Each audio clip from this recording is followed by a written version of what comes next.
And thank you for joining us for CBN NewsWatch. I'm Ephraim Graham. Republican presidential candidate Donald Trump is facing Christian leaders from across the country today behind closed doors. Organizers of the event say the goal is for faith leaders and Trump to get to know one another better and become more informed about each other. Caitlin Burke is on the story. It's billed as a conversation with the candidate. Today, hundreds of Christian leaders meet with Donald Trump to ask questions and learn more about the presumptive Republican nominee.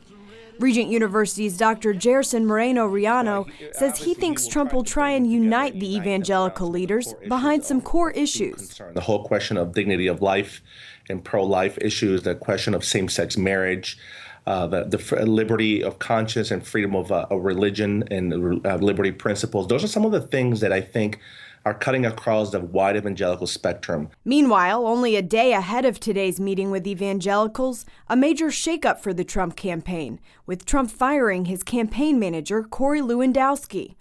The move comes among reports of disagreements and infighting among the staff. Now there's speculation that it was Donald Trump's most trusted advisors, his children, who wanted Lewandowski gone. I think it's fair, but I think, in many respects he was coming to that on his own, and we were there to help, augment that and really, think it through with him. Republican strategist Paul Manafort is taking over the campaign. As the Trump team tries to get back on track and he meets with evangelicals, the Wall Street Journal reports he's also set to announce a religious advisory board this week. The new group of 20 to 30 people will be among the religious leaders he meets with today. One of the people likely to be named to that board, Paula White, played a lead role in organizing today's meeting and the board itself. She told CBN News that Trump is looking for counsel from religious leaders. He has sought and he's asked for the wisdom of an executive council to be put around him that is faith-based, that represents so many different communities of us within Christianity, and then to form an advisory board. And I'm really excited about that. Among other potential picks to the board, Jerry Falwell Jr., the president of Liberty University, and Ronnie Floyd, president of the Southern Baptist Convention. Caitlin Burke, CBN News. A man from the UK stands accused of trying to kill Donald Trump at a rally in Las Vegas. Police have charged Stephen Sanford with planning Trump's assassination for a year. Reports say he had been living in the United States illegally after overstaying a visa. The Secret Service said Sanford stopped to tell a police officer he wanted an autograph from Trump when he reached out and tried to take that officer's gun. Sanford was charged Monday with committing a violent act. Lawmakers on Capitol Hill voted on 4 gun control bills Monday, but all 4 bills failed. Both sides presented measures to keep suspected terrorists from getting guns. Senate Democrat Dianne Feinstein says the Orlando terrorist attack proves there's need for action. The Orlando attack again exposed a dangerous loophole in our law that allows known or suspected terrorists to legally purchase guns. One Democratic plan included a broader ban on gun sales to suspects, while the Republicans called for a delay on those sales until a judge could examine each case. A car bomb attack at the Jordanian border killed 6 security forces and wounded 14. The military is calling it a cowardly terrorist attack that targeted a military post serving Syrian refugees. 2 camps are located along the border with more than 60,000 Syrian refugees. They've been stranded while waiting to enter Jordan. Jordanian officials say Islamic State terrorists are trying to sneak into Jordan by posing as refugees. As ISIS inspires attacks from Orlando to Paris, some leaders say it is time to take action to cut off the terrorists' lifeblood. The goal, targeting their money to shut down a propaganda machine that fuels terrorism around the world. CBN Middle East Bureau Chief Chris Mitchell has more. Find the source of a problem, and you can usually solve it. Some contend the international community needs to attack ISIS at its source by following the money trail and cutting it off. This concept of ignoring them, acting like they're not existing, having the political correctness to not even use the term war on terrorism has led to a strategy that hasn't worked. Representative Randy Forbes says going after the funding would curtail their training and growth. If you take away the funding from terrorist organizations, it's like pulling the oxygen out of a room. They shrivel up and die. Any prosecutor in New York investigating Islamic State, the first thing we'll do is to check the money. Where the money is coming from? Who is buying the oil? And no one is doing that here. Or it's worse. There are allegations that people in Turkey is buying the oil, and we are doing nothing because Turkey is an ally. And it's not just oil. For more than a decade, experts have urged the U.S. and Europe to take on international smuggling. There is a Balkan route that is known for drug smuggling, arms smuggling, human trafficking. 28 billion teradollars a year come from drug trafficking, according to the UN. Most comes from opium grown in Afghanistan that feeds the worldwide heroin epidemic. And it's not only affecting Europe, but the same heroin ends up in the United States. So it has a dual effect of wiping out a population through heroin, but also the terrorist attacks that are certainly clear and present dangers to citizens in Europe and the United States. Born in Croatia, Natasha Surdoks is a former corporate banker. Surdoks and former business executive Joel Anand Sami are behind an effort to combat corruption and organized crime in the post-communist Balkan region. The Balkans, especially Croatia, Serbia, and Bosnia, are among the worst places for smuggling. There's no rule of law. These countries don't have the rule of law. There are no independent judiciaries. And there's a very strong coexistence of organized crime and political corruption. This map shows the two main heroin routes out of Afghanistan. One goes north to Russia, the other south through Iran and Turkey, into the Balkans, and then the rest of Europe. Then there's the massive arms trade.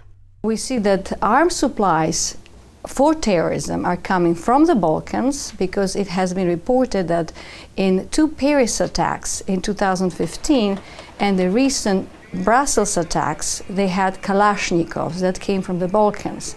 Different reports were stating that there are some 4,000 military-grade arms available in the black market, I think just in Paris. And our concern is that it is going to be so easy for WMD, weapons of mass destruction, from the region, or even beyond, say, Afghanistan, Pakistan, to come through the Balkans into European capitals, or even worse, transported to the United States. Surdoks and Anand Sami say establishing some Western-style rule of law in the Balkans would help stop the cash flow. They add, however, it will take principled leadership, not political expediency in the West, to make it work. Chris Mitchell, CBN News, Jerusalem. U.S. plane manufacturer Boeing has signed an agreement to sell aircraft to Iran. This would be the Islamic regime's first major deal with a U.S. company since last year's controversial nuclear deal. An Iranian official has suggested the deal could be worth up to $25 billion. Boeing says the U.S. government authorized the deal because, quote, Iran hadn't met its obligations under the nuclear accord. Some observers dispute that claim, arguing Iran has violated the deal with missile tests. A Harvard professor who unveiled a small fragment of papyrus claiming it proved Jesus was married is now saying she made a mistake and that the fragment was forged. Back in 2012, Harvard divinity professor Karen King presented the fragment, which includes the phrase, Jesus said to them, my wife. In a recent interview with the Associated Press, she admitted her previous assumptions were not correct, citing an article published on the Atlantic magazine's website last week. King says she was lied to by the fragment's owner, Florida businessman Walter Fritz. Still to come, the next Pakistani mother who faces death by hanging accused of blasphemy against Muhammad. An update on the fate of Asia Bibi and her family is coming up next.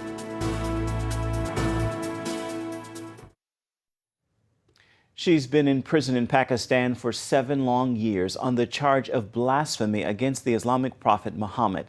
And even in prison, Asia Bibi feels her life could be in danger. In this exclusive American TV interview, Gary Lane talked to her family about the ordeal and how they're depending on their faith in God. It's been more than 2,500 days since Isha Bibi or her sister Isha has spent time shopping or cooking a meal with their mother Asia. They still hope one day to return to a normal family life. I have strong faith, and I believe that my mother will be out of jail soon. We first met the sisters and their father Ashik Masih in 2011 as they played a popular Pakistani board game. As they attempted to carry on life, wife and mother Asia Bibi sat alone in a prison cell. She faced death by hanging, charged with blasphemy against the Muslim prophet Muhammad. Little did they realize that in 2016, they'd still be waiting for a family reunion. Ashik told me while these 7 years have been difficult, he has faith that his wife will be released. I still believe she will be freed soon, and I trust a lot in the prayers. Prayers and petitions like this one signed by nearly 700,000 people from around the world. Still, Asia remains incarcerated, and her husband Ashik fears for her life. She is in danger because many Islamic organizations and clerics are still demanding that she be hanged. Confined to a small prison cell in Multan, Pakistan, Asia Bibi cooks her own meals out of fear that radical Islamists may try to poison her. She also cleans her own cell to limit the risk of direct contact with prison personnel. Isham and Isha visit Asia regularly, but they cannot reach beyond the narrow, restrictive prison bars to hug or even touch their mother. My mother's faith in God is still strong. 2 months ago when I saw her, she was in good health. She told me that we must pray, and I told my mother that she must pray as well. Prayer is very important to us. Islamic extremists have also threatened their family, forcing them to change their housing. That makes it difficult for the girls to socialize and maintain lasting relationships. It is very hard to move from place to place. It has a very bad effect on our lives. So far, attempts to win Asia's release have been thwarted. About a year ago, the nation's highest court questioned the evidence against her and overturned her death sentence. The court ordered a reinvestigation, but further action has been delayed. That's because of the arrest and hanging death of assassin Mumtaz Qadri.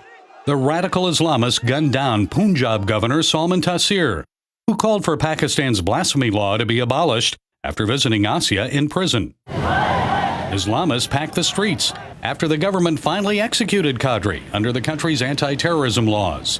Wilson Chowdhury heads the group British Pakistani Christians. There was a huge backlash. There was protests across the country. There was a mass camp outside government buildings in Islamabad where people refused to move until the government cancelled all the proposed reforms for change of the blasphemy laws of Pakistan, and they called for the immediate death sentence, the killing of Asia Bibi under her death sentence. Pakistani legal expert Joseph Francis says it's very easy to accuse someone of blasphemy here, and cases have increased every year since 9/11. In Pakistan, no justice, because the court is very biased. Either biased against the country's tiny Christian minority or intimidated by extremists, says Chowdhury. I don't think there's anyone brave enough to release Asia Bibi. What judge is going to be brave enough to say, Asia, you can go free, knowing that that would mean a potential death sentence for him? How about an amendment to the blasphemy law? What are the chances of that passing? All Pakistani government, previously and present, this is not possible, change this law. Present government have, I don't believe, because maybe in some government coming to the next time. In the meantime, more Christians like Asia Bibi will face false accusations of blasphemy and the likelihood of wasting away in prison. And more daughters, like Isha and Isham, will grow up without their mother's loving embrace. I'm always praying that God will release my mother from jail so our family can be reunited and she can live a peaceful life. American young people, please keep praying for me, my family, and mother, that God will help us resume our family life. Gary Lane, CBN News, Lahore, Pakistan. Learn how you can help Asia Bibi by writing a letter directly to her or protesting the Pakistani embassy. You can get that information by going to our website at cbnnews.com. Coming up, the new phenomenon among America's baby boomers, Encore Careers. See why more and more retirees are rebooting after this. Move over, millennials. Another generation is entering the job market. More and more baby boomers are finding retirement isn't what they expected. As our John Jessup reports, they want to come back to the workforce. Say the word retire, and what comes to mind? Well, the answer depends on whom you ask. Having that balance of being able to enjoy life, but maybe to be free to give back to others during that time as well. Man, it's just even hard to think about. I'm just starting off, I feel. For many, the notion of growing older is changing. Zumba, the popular high-octane dance program, isn't just for young fitness enthusiasts. In this class in Washington, D.C., the average age is 80. Okay, let's go. It seems everywhere we turn, we see people defying what it means and what to do when you grow old. Florida's agreeable climate, scenery, and its lack of income taxes makes it an attractive destination for snowbirds and retirees. In fact, at just below 20%, the Sunshine State has the largest percentage of people in the country 65 and older. And with an aging population that's healthier and living longer, more and more seniors are redefining what it means to retire. I know a lot of people's idea of retirement is they want to go on a cruise, go around the whole world and stuff. That's never been on our radar. Linda Rodante and her husband Frank have lived here all their lives. Linda retired as a college financial aid assistant last year. She now enjoys her newfound flexibility, but I would say I feel like I'm still working full time. This wife, mother, and grandmother has written 3 books in her short retirement. Her Christian romance novels draw from her experience as a volunteer in human trafficking and work at a pregnancy crisis center. Her books tackle tough issues like domestic violence and rape. Sometimes people aren't going to pick up a how-to book, but they would pick up something that's fiction that helps them, either helps them know about the situation or even to an extent can point them towards God to help them. While writing was a childhood passion, she followed a different professional path. Now in retirement, she's finally living her dream. The decision to switch gears like this even has a name. It's called an Encore Career. The word encore is amazing. It's like coming back or thinking again or being invigorating. I don't know anybody who doesn't want to be fully alive. And this notion of an encore is a way to identify. I'm rethinking who I am. I'm taking a second chance, third chance, fifth chance to redefine who I am. Dr. Rich Feller is an expert in counseling and career development.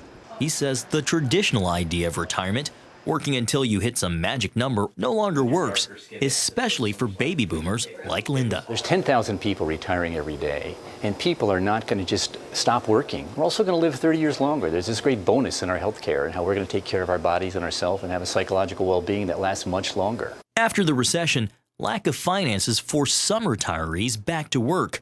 According to Dr. Feller, a boomer himself, this phenomenon is also courtesy of the digital era and a desire to stay connected and find meaning. We're all transitioning, not only because work is so dynamic, but also our families are mobile. We are growing in so many different ways. And the numbers back it up. According to CareerBuilder.com, more than half of seniors age 60 and over plan to continue working after they retire, a 10% increase over the previous year. She wears them when she eats. She wears them when she sleeps. I'm never going to say retirement. My latter days, because it's invested in people. Paulette Brown not only finds time to write books, resumes, and business plans, she enjoys her 11 grandkids, who she says keep her young. As you get older, you need to move physically and spiritually and mentally. You have to move. And keep yourself surrounded by young people. All themes that experts say are common among retirees, mentoring and giving back. For Linda, who's guided by her Christian faith and the idea of finishing strong, some of the profits from her book sales support the local pregnancy crisis center and one of her sons who's a missionary in Africa. You get to a place in your life and you think, I only got this many years left. Lord, what I have, I don't know. Do I have 10 years left? 5? Or like my mother, lived till 89. But I wanted to do something for God, that would make a difference. And that's what I'm hoping my writing does. It's also helped Linda connect her Encore career to that retirement dream of travel. She now plans to visit her son's family in Botswana. Yes, that's on my bucket list now, too. A trip to Africa. John Jessup, CBN News, reporting in Florida. CBN Thailand is using the CBN animated series Superbook to share the gospel with children. CBN staffers sent a team down to the southern province of Songkhla. The province is dangerous due to the occasional bombings that take place there. The team gave live Superbook events in 4 major schools and ministered to more than 2,000 students. Despite many of the students being Buddhist or Muslim, 765 children gave their hearts to the Lord. You can find out more about what CBN is doing around the world by logging on to cbn.com/international. Well, right now it is time for your Tuesday Tweetable, and here's a word that I hope will inspire you and move you to post, tag, and tweet, as well as share with others. Remember that in all of the decisions you make today, there really are only 2 choices for how you decide. You can choose fear or you can choose love. I think you know which one is the better choice. So remember, love is not just a feeling, it is an action and a choice. Choose love today. I promise you won't regret it. With that word, choose to make this a terrific Tuesday. That is going to do it for this edition of CBN NewsWatch. Remember, you can find more of our exclusive coverage of the issues you care most about at cbnnews.com. We'd love to hear what you think about the stories you've seen here today. You can do it on Facebook or at CBN News on Twitter or Instagram. Join us right here next time. We'll see you tomorrow. Once again, make this a terrific Tuesday.